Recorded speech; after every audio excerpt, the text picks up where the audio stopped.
मगध राज्य का राजकुमार श्रवण बहुत उद्दंड था। उसको दूसरों के अपमान में आनंद की अनुभूति होती थी।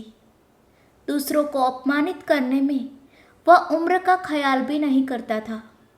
जब माता पिता उसकी हरकतों से बहुत परेशान हो गए तो उन्होंने अपने महल में भगवान बुद्ध को आमंत्रित किया।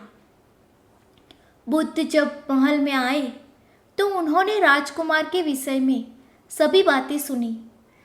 उन्होंने राजा से राजकुमार को प्रवचन में लाने के लिए कहा। श्रवण अपने पिता के साथ आया और प्रवचन की समाप्ति पर वह बुद्ध के चरणों में लेट गया।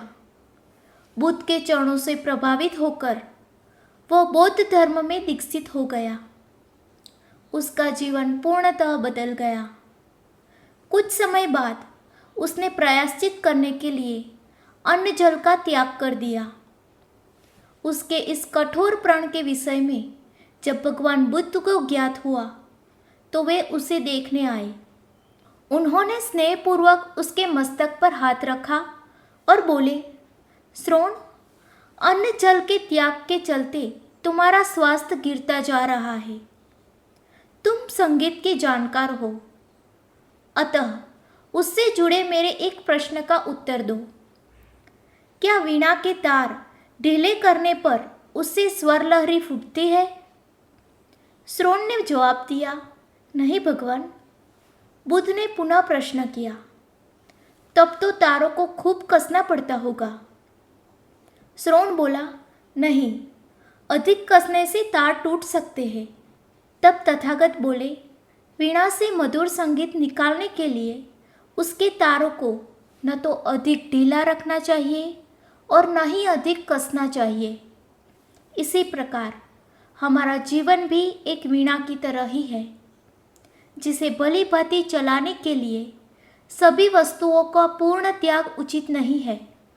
श्रवण ने कठोर प्रतिज्ञा से मुक्ति ले ली और सहज जीवन जीने लगा। यह कथा जीवन को नैसर्गिक तरीके से जीने पर बल देती है, जिसमें उचित आवश्यकताओं की पूर्ति और अतिरिक्त इच्छाओं पर नियंत्रण का संदेश शामिल है।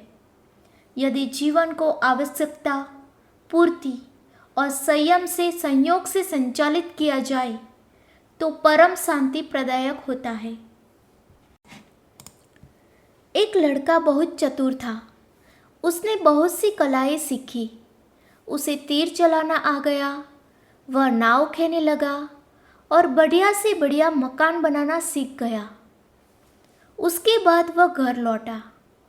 बड़े घमंड से वो लोगों से कहता, इस दुनिया में मेरे मुकाबले कोई नहीं है, मैं सब कुछ जानता हूँ। गौतम बुद्ध ने यह देखा तो सोचा, इसे शिक्षा देनी चाहिए। उन्होंने एक बूढ़े का रूप बनाया और हाथ में भिक्षा पात्र लेकर उसके पास गए। लड़के ने पूछा, तुम कौन हो? बुद्ध ने कहा, मैं अपने मन को वश में रखने वाला एक आदमी हूँ। उनकी बात लड़के को समझ में नहीं आई। उसने कहा, आपका मतलब? बुद्ध बोले, कोई आदमी तीर चलाना जानता है, कोई नाव खेना जानता है, कोई घर बनाना जानता है, लेकिन ज्ञानी आदमी अपने ऊपर शासन करना जानता है। लड़का बुद्ध के इतने कहने पर भी कुछ समझ नहीं सका। उसने फिर से पूछा, अपने ऊपर शासन करना क्या होता है?